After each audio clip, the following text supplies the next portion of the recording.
the hand, giving life the shape of justice. Root hold me close, wings set me free. Spirit of life, come to me, come to me.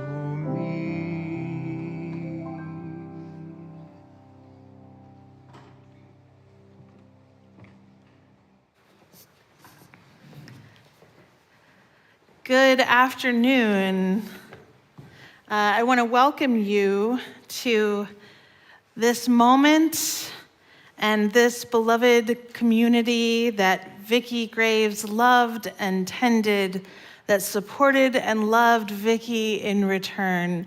Welcome to Vicky's family and friends, and welcome to those who are tuning in from far afield, loved ones who may be in other states and other places or at Kingsbridge. We welcome you also into this community of care in this moment.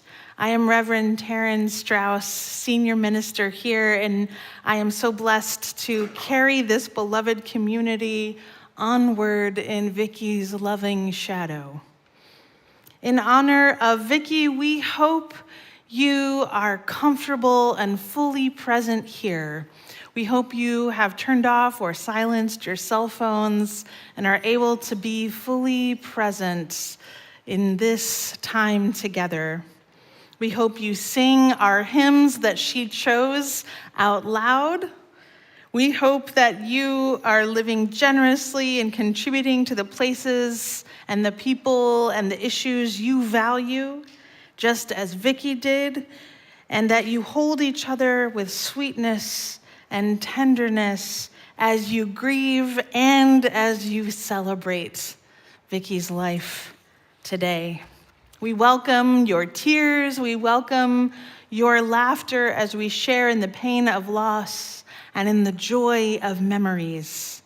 We welcome your whole self here as Vicky would to her longtime faith home, where she served as congregational treasurer, where she helped launch the endowment committee, where she was encouraged to follow her keen mind and curiosity to learn more about the natural, scientific, and spiritual worlds. If you loved Vicky, I just want you to hear it from me that you will always be welcome here at UUCA. I would like to invite Jim Henderson, grandchild of Vicky, to come forward and to light our chalice this afternoon. This is the sacred symbol of our Unitarian Universalist faith.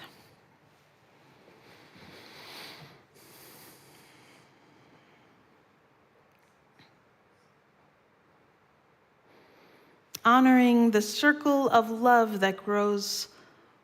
We light this chalice in honor of the amazing life of Mary Ann Vicky Graves, honoring the circle of love that grows wider with all who remember and share her love. May we feel her love, especially today and in all the days that follow.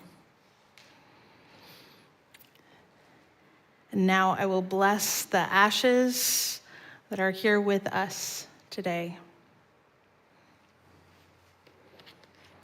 Whispering breath of mystery, draw us back to the wonderful, the loving, the beautiful times we had together with Vicky, whose ashes we now hold here and care for. Grant us these good stories as shelter from the blasts of loneliness and from the hunger for being together as we once were. Together we shall be again, ashes mingled with ashes, as together we came out of the stars and earth, stardust and mud, extraordinary and mundane.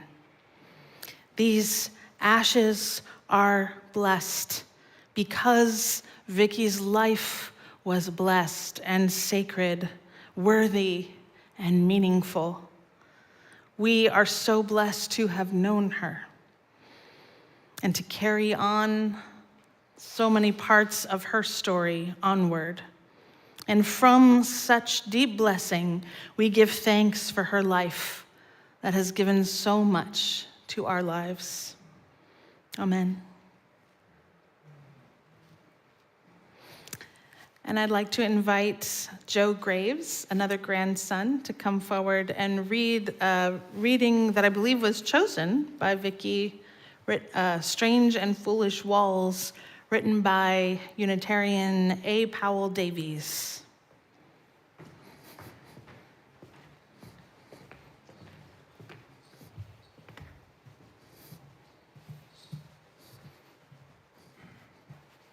The years of all of us are short, our lives precarious.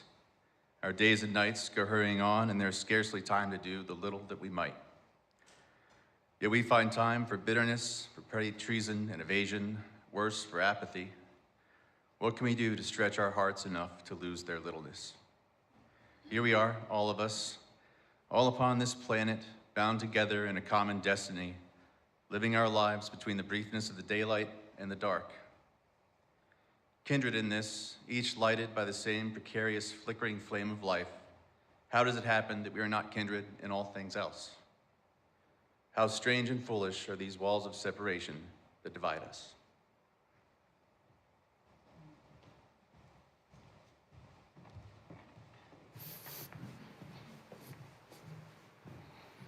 So now we will have a reflection that was written by Pat Schroed, who could not be here today, but will be read by Becky Watson. So Becky, if you would like to come up.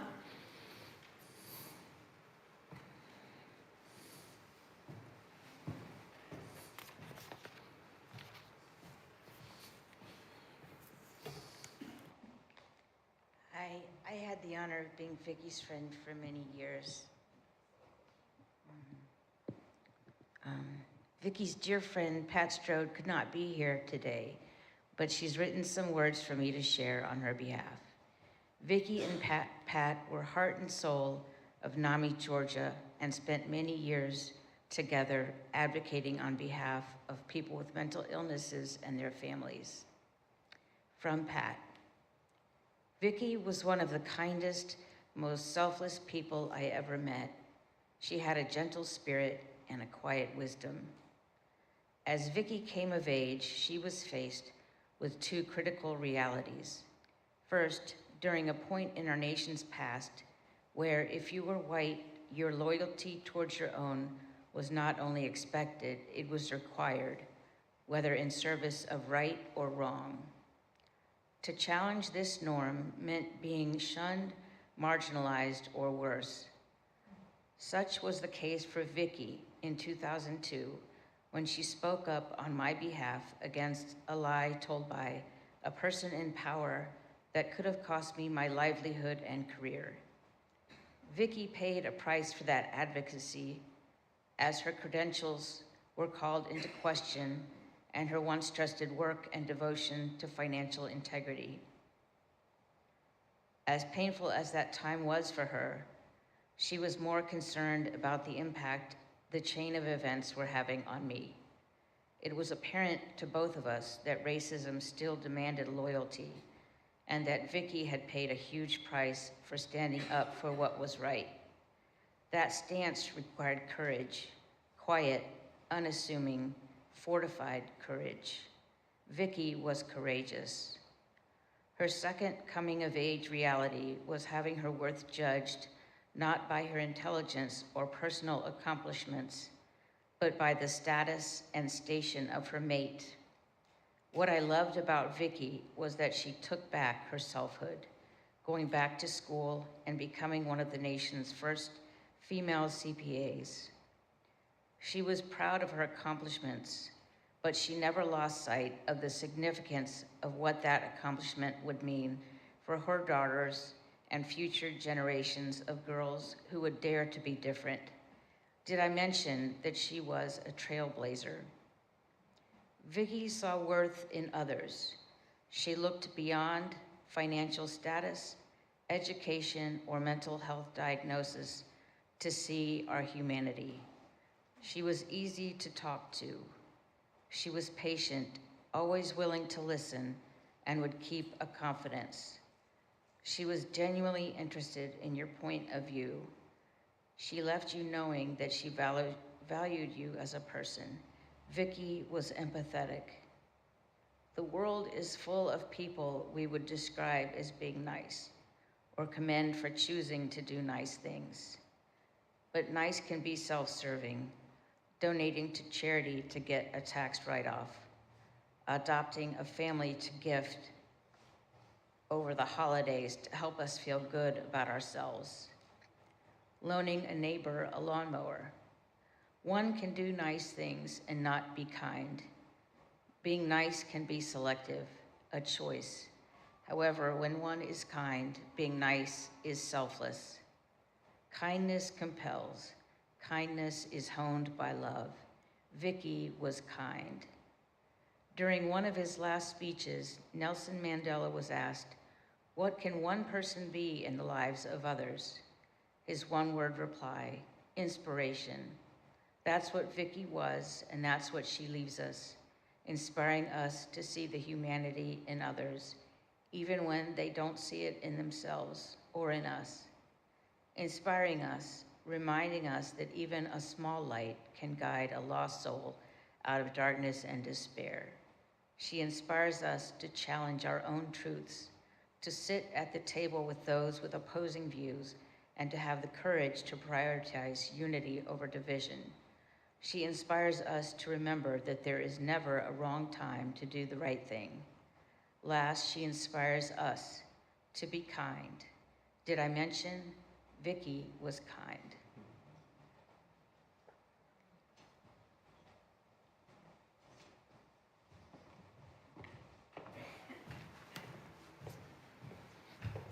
Thank you. And now we'll hear from Kathy Henderson, Vicky's daughter, who will share a reflection memory with us.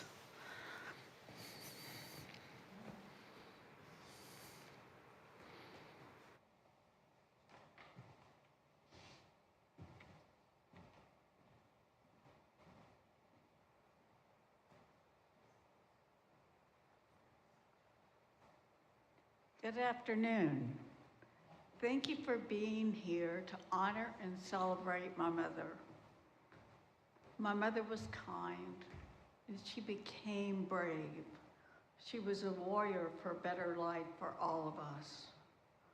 When I think of my mother, I think of someone who approached the world with unyielding kindness. Perhaps this was because of the lack of kindness shown to her early in life. My mother was born into a Southern family with very set expectations of who she should be, a pianist and a fashion model. She was neither. She worked to master the piano while serving as a model for endless clothes design by her frustrated fashion designer mother. Aside from my mother fulfilling these roles, her mother had little use for Vicky, her daughter. My mother's passion for learning and figures, her curiosity, and her intellect went unnoticed and unfed. Mostly my mother felt unloved and struggled to find her place in life. She could never hear, privately she hated clothes. And while she learned to play the piano well, she could never hear the difference between a major and a minor chord. And she had to memorize every single piece she learned. Perhaps her early piano struggles taught her persistence, a trait that would serve her well later. Trying to fit in, my mother married my father and entered the 1950s narrow world of the housewife. Kitchen, home, and babies. She worked to give her children a reasonable childhood, despite being married to a man who was demanding, unreasonable, and impatient at best. I remember Easter egg hunts with the neighbors' children, going to the pool in the summers, taking scuba lessons, going out on the motorboat, sailing, and pleasant summer days at home. She took us on vacations to the beach where my father was too busy to get away. I credit my mother with my love of the beach, swimming, and animals. When I was in high school and against my father's wishes, my mother returned to school and graduated from William and Mary. She then faced much discrimination in the workplace. Again, she persisted. Eventually, my father's work led them to Atlanta. My parents made their home here. It was here at UUCA where she found companionship with like-minded individuals, women with whom she could share struggles and hopes and dreams. It was here that my mother blossomed.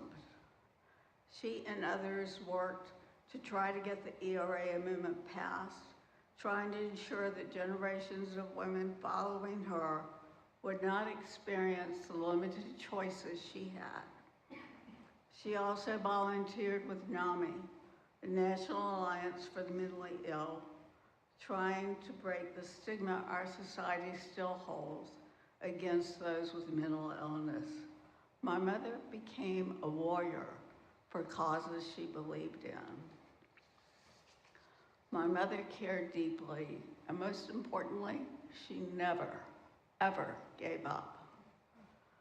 She lived a life of love and purpose, and she will be sorely missed. May we carry on her legacy.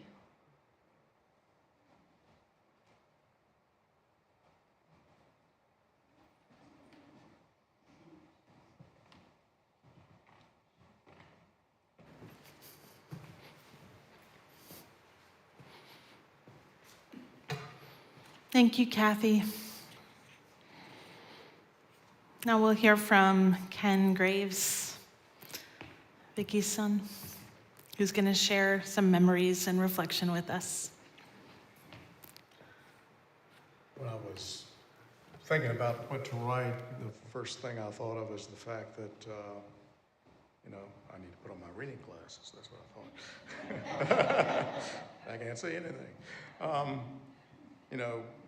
That there's going to be some overlap in what we talk about, but one character trait that the mom had that we all cherished was her kindness, and that's to say the least.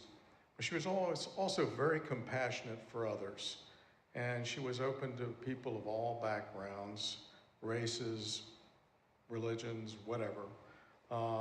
And she was willing to listen to anyone, and she would engage anyone in conversation. And she had a sharp intellect, that is true. But she had an insatiable appetite for personal growth. And even when I was struggling as a student when I was young, she encouraged me and never beat me down for it. I eventually came around. Throughout my life, she supported me, even when I didn't deserve it. And when I was a child, I was thinking about this a lot. One of the things that really, some of the memories that came back is, Mom was very patient. She would let me experiment with things. Like in the summer, I would make peanut butter and jelly and banana sandwiches and put them in the freezer. This is my version of a popsicle.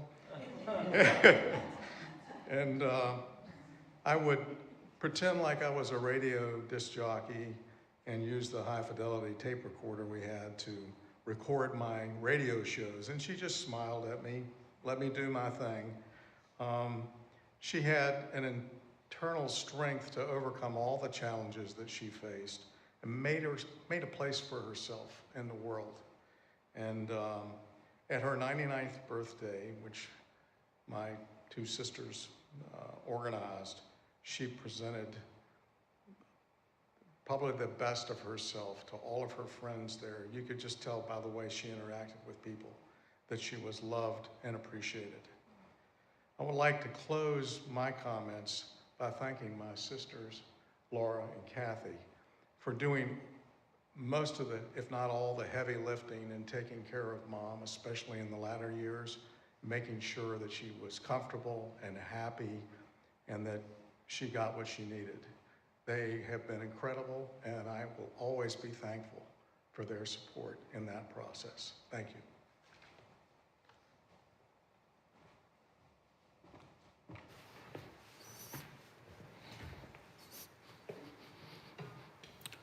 Thank you so much. Well, now I'm learning something that I do share with Vicky, which is that my 9-year-old son, Langston, also puts strange things in the freezer all the time to make popsicles. And maybe one day that will be, my patience with all the things that keep going in my freezer will be recognized. So thank you, Ken. Okay, so next we will hear from Laura Graves, her daughter. Thank you. Just make sure this is... Before I share some memories of my mom, there are many people I want to thank. These folks made it possible for my mom to be healthy, and they made it possible for her to stay in Atlanta because none of us lived here. And so it really took an army of people to make sure she was safe and happy. And the people who were incredible include the staff at Kingsbridge, where she lived for, I believe, the last 13 years of her life. Our absolutely unflappable care manager, Emily Wright. I don't know what I would have done without Emily. And the caregiving team from Personal Care, particularly Patrice Clark and Geraldine Joseph, who cared for her in the last few months of her life. And these people just did an incredible job. And I also want to thank my mother's friends, particularly Becky Watson and the members of her book group, as well as my cousins, the Casey family. All of those folks visited my mom often. They enjoyed discussing books with her or perhaps genealogy. And they were just really providing companionship to her. So that was wonderful. My mom also enjoyed the camaraderie of a wonderful group of friends at Kingsbridge, some of whom are here today, and I'm just grateful that you were able to make it.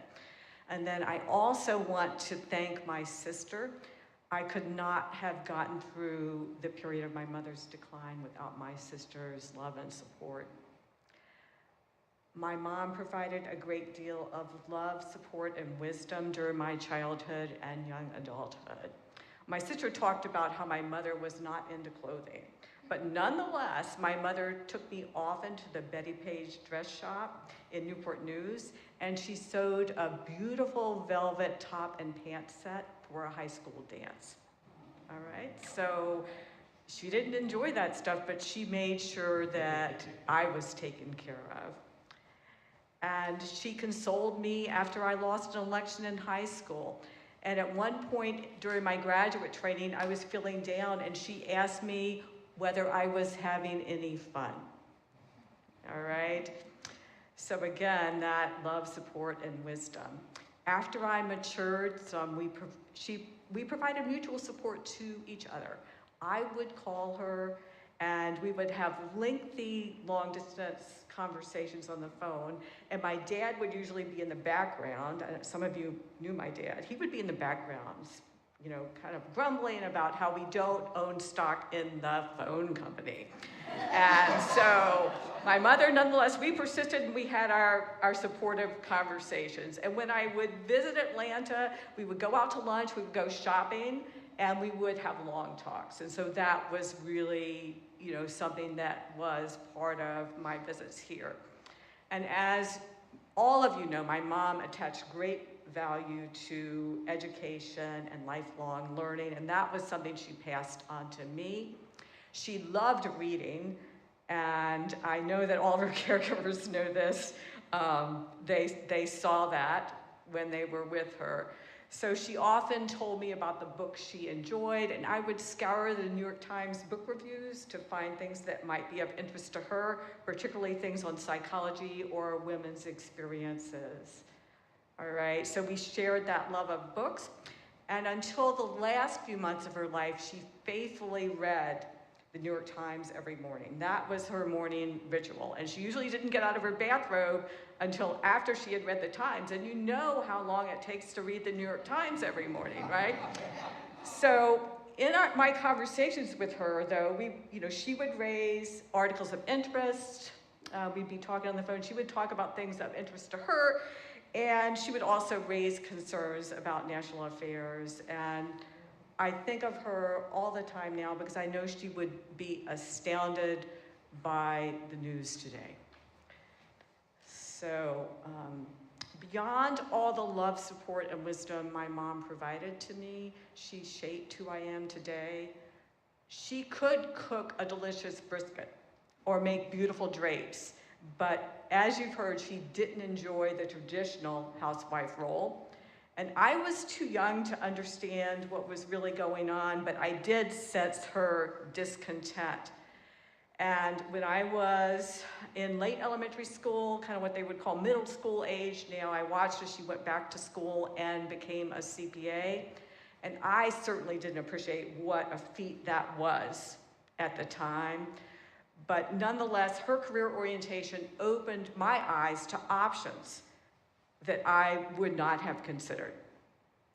So she had that influence on me. I wouldn't have pursued a PhD in social psychology if it hadn't been for her. I wouldn't have become a professor if she hadn't been my role model. She encouraged me throughout my graduate training and was always interested in my academic research, and it is no accident that some of that research was on women's experiences in the workplace, because obviously I got that from her, that interest. So just to close, I often think about what my mother did for me, and I am missing her deeply. In the days before she passed, I kept telling her that I loved her deeply and would hold her in my heart always. And at one point she heard me and she responded, "Thank you, honey." And I'd like to ask that all of you hold her in your hearts as well.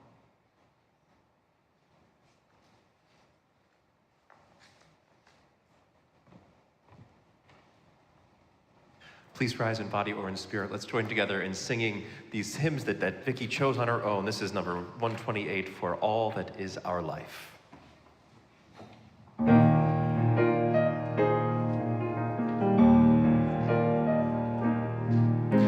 For all that is our life, we sing our thanks and praise.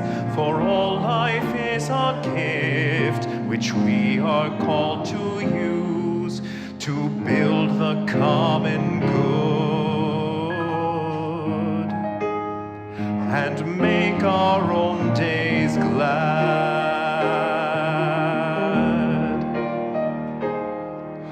For needs which others serve, for services we give, for work and its rewards, for hours of rest and love, we come with praise and thanks for all that is our life.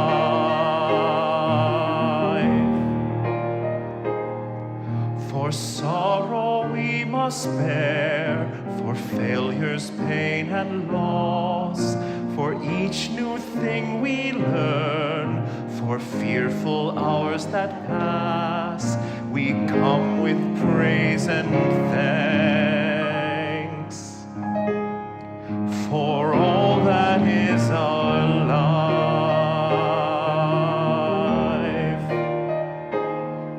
For all that is our life, we sing our thanks and praise.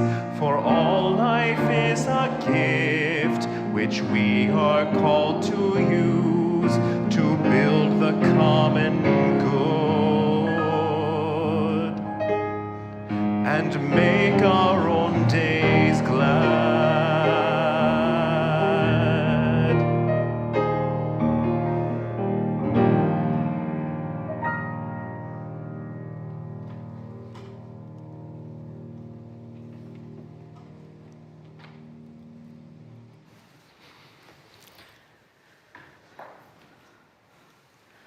For some of us, because of various complicated relationships, structures of oppression, it can take nearly a lifetime to become your true self. Some lights in this world must find the right rooms, the right people, the right place in which to fully illuminate, to glow, and finally to shine with full potential. It is quite a transformation to be raised as a people pleaser and then raise yourself up into an advocate. Vicky Graves was an extremely bright light, shining a path for other women, lighting the way even for space exploration in her early career work with the National Advisory Committee for Aeronautics, which became NASA, and then shining that light, that path forward for her children, and then for her UUCA community, and then for those struggling with mental health issues in her work with the National Alliance on Mental Illness. Vicky's light was not often blustery nor blinding, nor was it dimmed by the forces of patriarchy, nor the constrictions of marriage and family life. Hers was a steady light, shining upon the people she loved and the issues she held dear and contributed to throughout her lifetime. Vicky's daughter, Kathy, spoke to me about how Vicky was often quiet or constricted, and yet,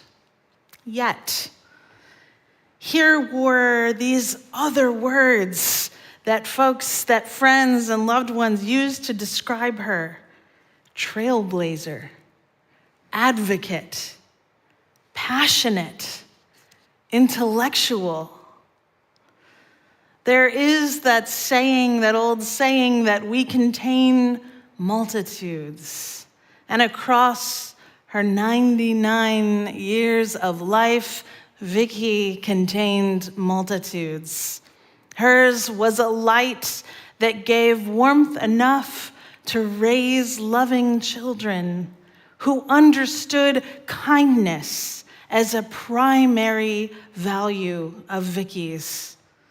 Within the structure of marriage and family, Vicky found ways to assert herself, her growing curiosity, and to find places and people where her light would finally be seen, felt, and freely shared. Though she raised her kids Presbyterian sometimes, or often unchurched, once she moved to Atlanta, she found us, the Unitarian Universalist congregation, this place where she also found friendship with you, community, shared values, and most of all, freedom to be her true self, sharp mind and intellect. Here, she was seen for her gifts. Here, she rose in leadership and helped to launch our endowment fund, which continues today, an act of both vision, aspiration, and also deep care for the community that could finally see and hold her light and allow it to flourish. So what is the blessing of a light that is sometimes quiet, often bright, sometimes enigmatic, occasionally in danger of being hidden or snuffed out under constraints of a relationship or a system that would rather women stay dimly lit? The blessing is that across a long life, We know Vicky's light continued to burn with curiosity and intellectual fervor, with passion for mental health issues, genealogy, liberal religious freedom, women's rights, and always with the warmth of any good lamp you would want in your home. A light like Vicky's casts a shadow, a long shadow of integrity, perseverance, brilliance, and especially that hope, the hope that growth and transformation brings. Against the odds of her generation, Vicky Graves became exactly the woman who she wanted to be. May the light of her life continue to bless us, to show us the way, especially in these times when the forces, both external and domestic, may seem like too much to overcome. May we, like Vicky, find our own way forward. May we persist, which is what Vicky would want for us all. May it be so. Please join me in the spirit of meditation. When we pray together in the Unitarian Universalist tradition, we focus our attention and our intention as one. We use many names for the divine, for God, for the spirit of life, for the universe, whatever is beyond us or within us, the great mystery of which we are a part. Will you meditate with me? Spirit of life and love, source of all. We gather together in hushed wonder at the marvel of life, the pain of loss, and the enduring power of love. When we lose someone we love, we are brought face to face with this truth. Life may come to an end, but love never dies. We may be humbled by sorrow, uplifted by gratitude, sheltered by tenderness, soothed by memory. Great universe, spirit of life, we know you in the connections among and beyond us, in silence and in song, on earth and in the stars. When we grieve, may we turn toward one another rather than away. When we cry, may we allow our tears to bless the ground. When we grow weary, may we help one another find rest. May all those who mourn find comfort and good company. We ask these things especially for Vicky's family and for all of us, for those we love, and all who grieve the loss of Vicky in their lives. In your many names we pray. Amen.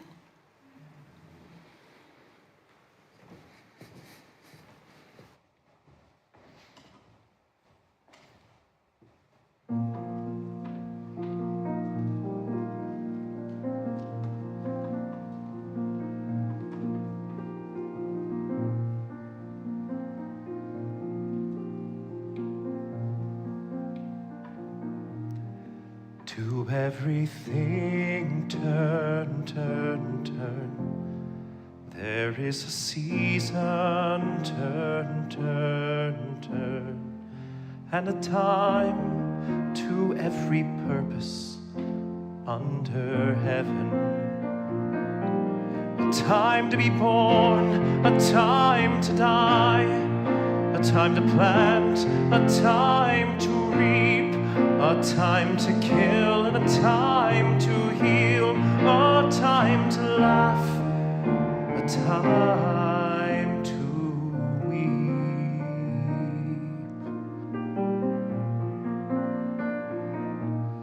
To everything turn, turn. There is a season, turn, turn, turn, and a time to every purpose under heaven. A time to build up, a time to break down, a time to dance, a time to mourn, a time to cast away stones, a time to gather stones together.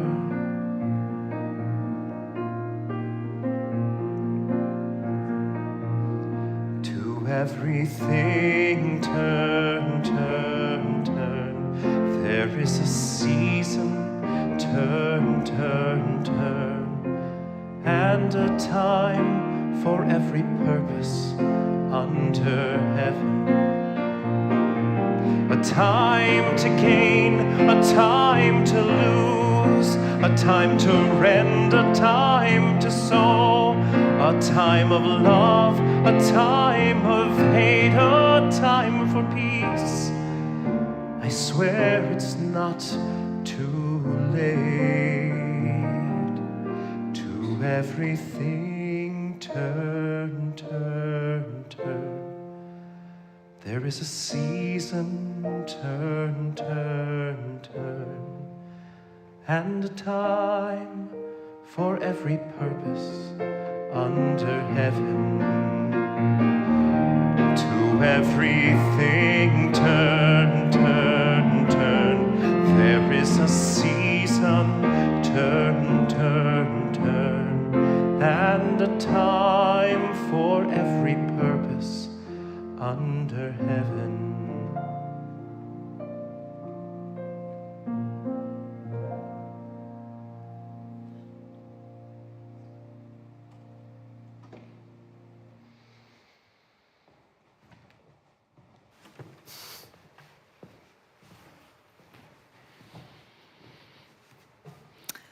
Now we have a responsive reading from the Jewish tradition, and your part is very simple. You will just say, "We remember her." So I have adapted this a little bit to represent Vicky and how we might remember her. In the rising of the sun and in its going down, we remember her. In the blowing of the wind and in the chill of winter, we remember her. In the opening of buds and in the rebirth of spring, we remember her. In the blueness of the sky and in the warmth of summer, we remember her. In the rustling of leaves and in the beauty of autumn, we remember her. In the beginning of the year and when it ends, we remember her. When we are weary and in need of strength, we remember her. When we are lost and sick at heart, we remember her. When we have joys we yearn to share, we remember her. When we spark our intellect with great books, we remember her. When we swim deftly in the ocean and share the peace of family beach summers, we remember her. When we create strong foundations of support for the communities and the issues we love, we remember her. When we seek out spaces to find friendship and freedom to be our true self, we remember her.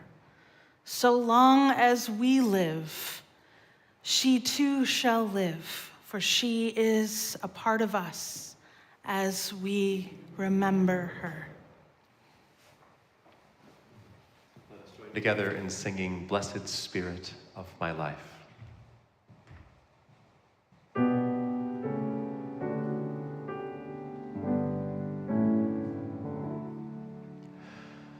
Blessed Spirit of my life, give me strength through stress.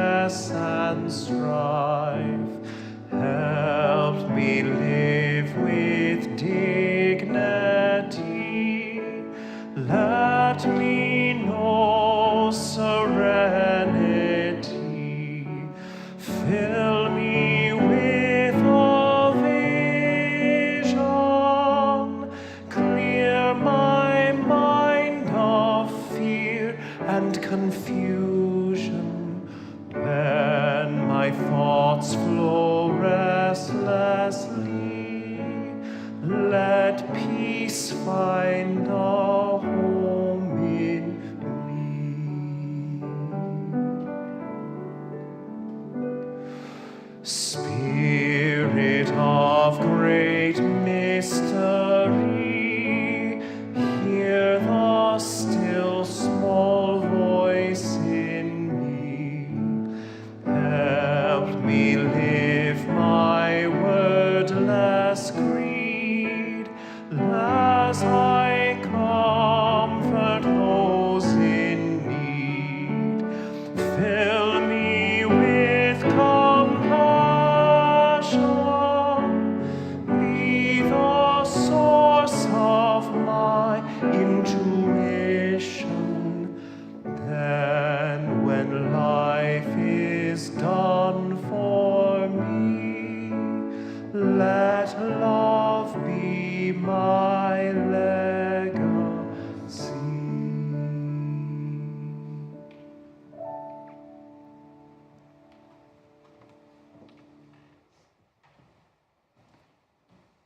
You'll notice a card in your program inviting you to share a memory or words you wish to say to Vicky, or just a word that comes to mind when you think of her.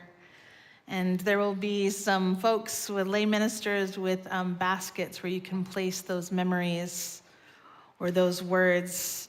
And if you haven't done it yet, you can also do that in the reception. They will have pens for you there.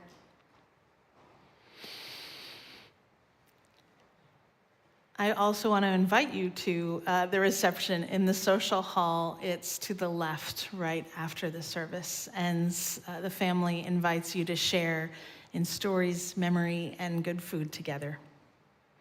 So in the upcoming months and years, as we notice Vicky's absence, let us strengthen and encourage each other. Let it be a time of continuing to remember and to share feelings and stories about Vicky. While she has died, the love she gave away so freely thrives and lives on in the way her family loves and supports each other, and in the way we all who felt held by her love go on to love each other with warmth, to keep sharing books and ideas, and to keep bringing that light into our lives. So we will extinguish this flame in closing, but not the warmth and light it has offered to this circle of love and memory. That we will take with us as we go out into our day and into our lives with blessing and love. May it be so.